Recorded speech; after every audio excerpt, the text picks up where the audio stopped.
Our story begins with Maya working at a toll booth. She talks to her friend, Denny, on the phone, who also works there at that time. Our protagonist mentions a certain man who has been stalking her for weeks. He even visited her booth 2 or 3 times in one night. Maya tells her friend that he looks at her like he's going to eat her alive.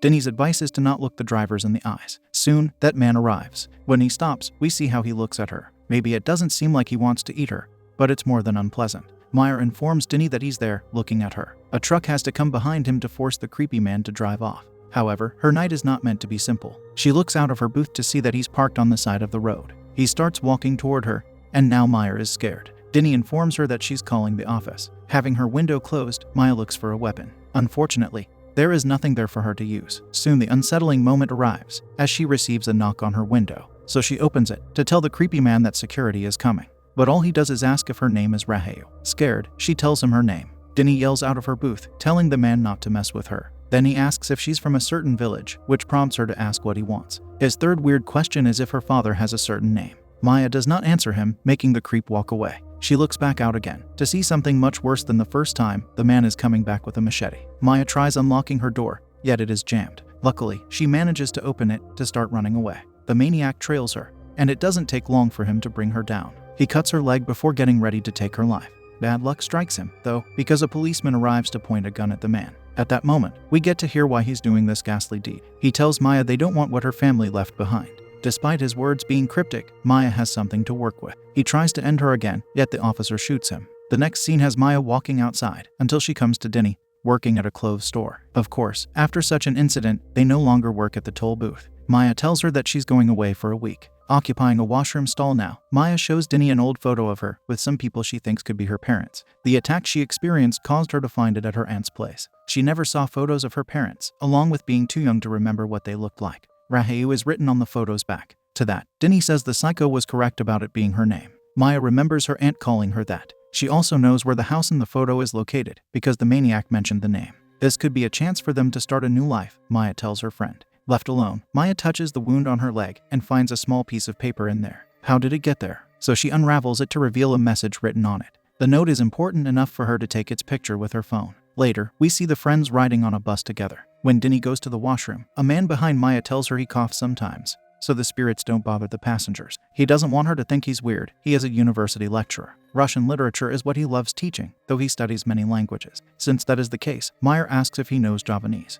After telling her he does, Maya shows him the picture she took of the small note. It impresses him, and he informs her it's ancient Javanese. It's a spell that means its carrier will not be bothered by evil spirits. The man is also able to understand it was made by an evil person. Then Denny returns from the washroom, which makes the man return to silence. The friends talk about Maya's mysterious parents for a short time, until Denny says that parents are overrated in general. It isn't a big deal that Maya grew up without knowing them. As they keep riding, Maya sees 3 girls standing outside in the woods. Seeing them again shortly afterward spooks her. She tells Denny about the strange happening, yet the lady does not believe her. During the daytime, they get off the bus. Maya asks a local to take them to the village her parents are from, but he has never heard of it. That prompts her to ask another one, who knows it. However, he's not going there due to the distance. Once she offers enough money, he changes his mind. While they ride, he informs them the village elder is named Kaisaptati, who is a puppet master. Upon arriving at the village, they pass a huge house that looks like the one in the photo Maya has. They ask the driver about it, and he tells them it's a shame such a house is empty. Soon enough, he drops them off near Kaisaptati's house. The ladies discuss what they are going to say while a woman exits the house.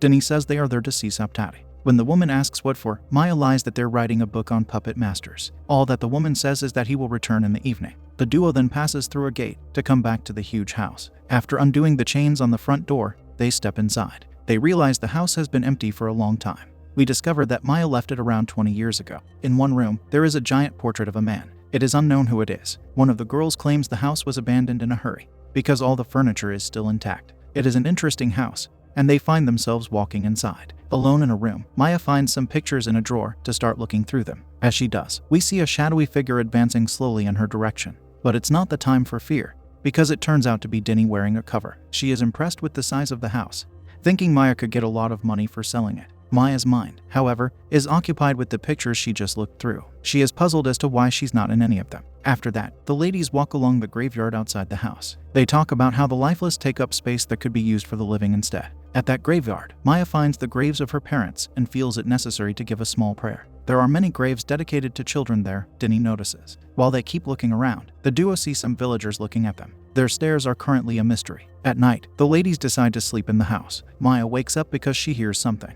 She tries to awaken Denny, but her friend says she is too tired. So Maya gets up to search the house alone. For a brief moment, she spots someone at a distance through the window. It causes her to go outside. Elsewhere, we see a woman giving birth. Some people enter her house, and taking the newborn in his hands, a man goes to commit a gruesome act by.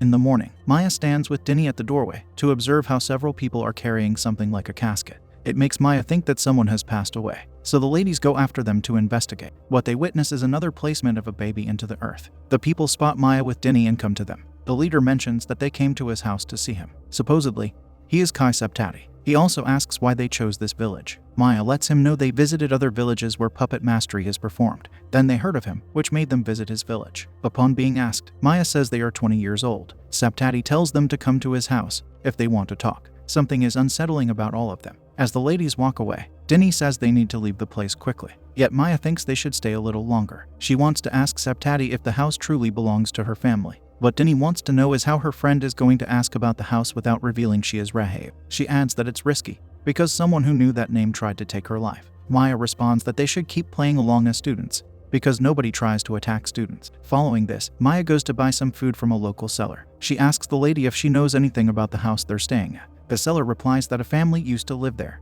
when she was still a child. An elderly woman in the back starts speaking Javanese. The lady translates that her grandmother says it's a house of disease. Devils used to exist there. This information brings a look of dismay to our heroine. While Denny is at the house, two of Septati's men come to visit her. One of them informs her that they are not allowed to stay the night there. They couldn't find any other place, Denny tells him. That causes the man to tell her it belongs to the heir of the family. Septati has all the documents and has been waiting for the girl to claim them. Denny asks if the girl is named Rahab. With a look of surprise, the man asks how she knew that. For some reason, Denny lies that she is Rahab. Due to that, the man tells her to come meet Septati so he can give her the documents. She doesn't want to go with them, but they leave her no choice. As they walk in the woods, Denny tries calling Maya. Shortly after, she says she has to turn back because Maya is waiting for her. However, the main one tries to take her by the hand. The other one gets in front of Denny, making her tell them they don't have to violate her, they could just ask. After one of them takes out a knife, Denny starts running. They chase her until she trips. The main one comes to her, striking the poor girl with a heavy stick. Denny picks up a stick of her own to try fending them off, though that is to no avail, because the other one knocks her out from behind. Maya then returns to the house with the food and calls out to her friend. Realizing Denny isn't present, she tries calling her phone. Alas, she cannot get in touch with her using that method either. The next scene has Denny hanging upside down. Someone places a bucket beneath her. Frightened, the girl asks what they want with her. When Septati comes, Denny respectfully asks the man to help her. She does not know what she did wrong, begging to be forgiven if she did. He calls her Raheu. We learn just how unwise it was for her to lie about that. Afterward, the woman from earlier comes out, who Septati calls his mother. She asks him what he is up to. Without even giving it a second thought, the woman comes over to quickly injure Denny with a knife. After doing so, she says two women are going into labor soon. If they hurry, they might save their babies. Then we focus on the struggling Denny, who has been mortally wounded. The poor girl came there with her friend, not knowing she would end up like this. Later, Maya arrives at Septati's house. She says she's looking for her friend. Of course, the man acts like he knows nothing about what happened. He invites her to stay at his place to wait for her, but she rejects it.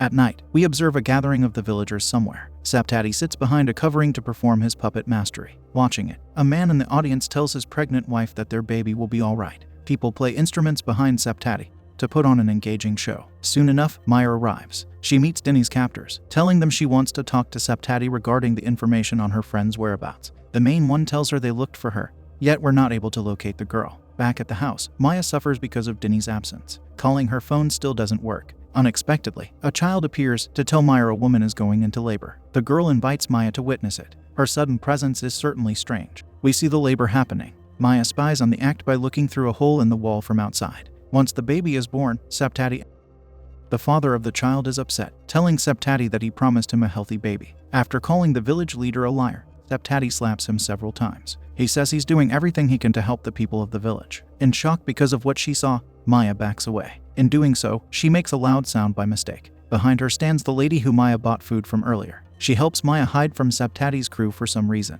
She is not like the others, the lady assures Maya. As they both walk elsewhere, Maya asks what's wrong with the babies. Maya's new friend soon takes Maya into her house, where she will explain it to her. In there, she says her name is Ratty, and that she's not a bad person. She begins her explanation by saying the village is cursed. There haven't been children in it for 20 years. There was once a rich man in the village who was the elder. He lived in the big house that Maya is staying at. One of his servants was Septadi's mother. The elder had a son whose name was Kai Donawungso. He inherited his father's wealth when the man passed away. Donawungso was also a brilliant puppet master. He married the most gorgeous lady in the village. Though unlucky for them, they could not make a child after being married for 3 years. It took 5 years until she finally got pregnant. However, no one saw the baby that was born because it was born without skin. Since then, Donawungso refused to mingle with the villagers. 3 little girls soon went missing. After that, the villagers saw Donawungso's child for the first time, and she was healthy. Her name was Rahayu. A rumor started in the village that her father had something to do with the 3 missing girls, but everyone was too scared to confront him about it. One night, Septadi accused the man of practicing black magic. He further told him that he made a pact with the devil in order to protect his daughter. That made Donawungso go mad, which caused him to take many people's lives. The last life he took, it was said that a servant took Rahayu away to the city. Since that day, the village has been cursed. Every baby has been born without skin. Yet one baby was allowed to survive. He lives in the forest in constant pain. Septadi said that to lift the curse, the first girl who got the disease has to be removed from her skin. On top of that, the skin has to be made into leather puppets. That is why they are after Maya. After that long and insightful story into Maya's distant past, we witness Septadi's mother coming to her son to inform him they got the wrong girl. While Maya sits, she notices a picture of a man on the wall. It is the one who tried to take her life at the toll booth.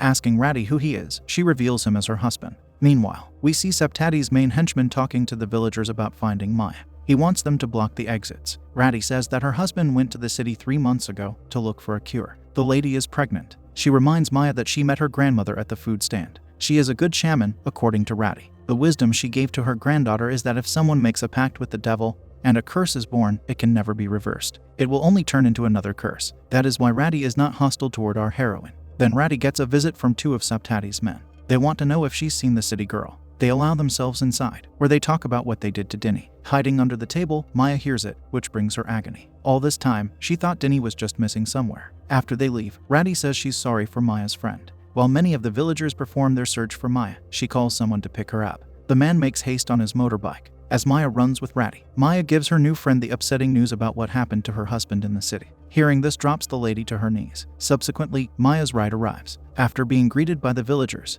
he gets shot by one of them for not cooperating, and Maya sees it. This leaves her no other choice except to start running in the dark woods. Soon enough, she gets a car to stop for her on the road. She gets in the back, but her escape is denied. The driver receives an intrusive vision of something gruesome, causing him to crash into a tree. Maya jumps out. When all hope seems lost to her, she perceives the 3 girls again. One of them comes to the troubled lady to give her an important vision. By placing her ghostly head into Maya's, we get taken into the past. It becomes revealed that Donawungso's wife had an affair with Septadi. That is how she became pregnant. That also means Septadi is Maya's father. However, it could not remain a secret, because the lady was caught by Septadi's mom, who took some of her hair in the process. She also took some hair from her son. Her reason for this is to perform a dark ritual. She was the one who brought about the diseased Rahayu. Septadi's mom is the evil that created the curse in the village. Maya is also shown a secret room under the floor somewhere. The 3 girls lost their lives in that place. After performing with his puppets that were made from the girls' skin, Donawungso made Rahayu wake up healthy. Yet she still cries, because she can see the girls in ghost form. Furthermore, we see it was he who placed that note inside Maya's leg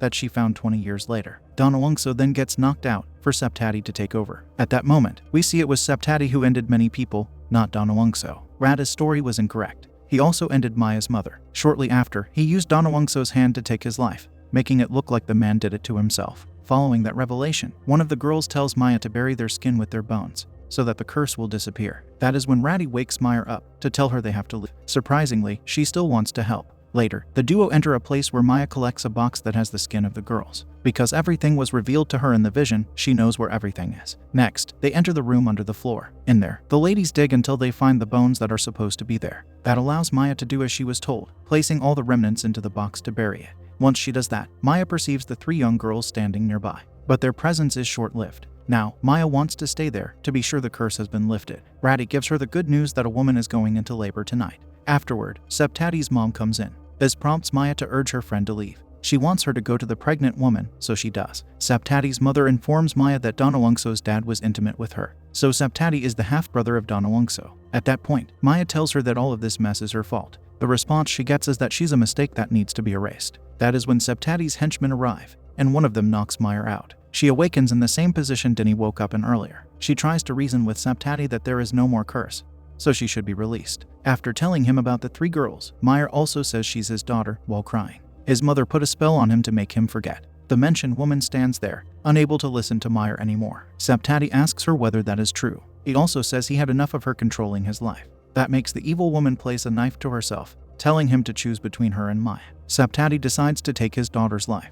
Thankfully, Ratty arrives in the nick of time with a newborn to announce its healthy status. Now that she stands in an awful position, Saptati's mom tries to end her granddaughter, but her son takes her hand to make sure she applies the knife on him instead. In agony over his demise, she decides to join him. Following all this chaos, Ratty frees Maya, who runs away from the village that nearly claimed her, as our heroine runs. And as the villagers rejoice in seeing a healthy baby after 20 years of disease, a Bell version of Ode to Joy plays in the background to highlight the liberation that is taking place. Maya stops another vehicle on the road, which she is now allowed to use to go back home. 1 year later, we see another pregnant lady in the village. She is happy, along with her husband. Everything seems to be at peace, until she walks away from the mirror she just looked at. Saptati's mother is there in ghost form. Soon the lady starts yelling, because blood starts coming out of her, yet there is no baby. Through her black magic, the evil woman is continuing to haunt the village in her afterlife. It is very unfortunate, though at least Maya is most likely safe.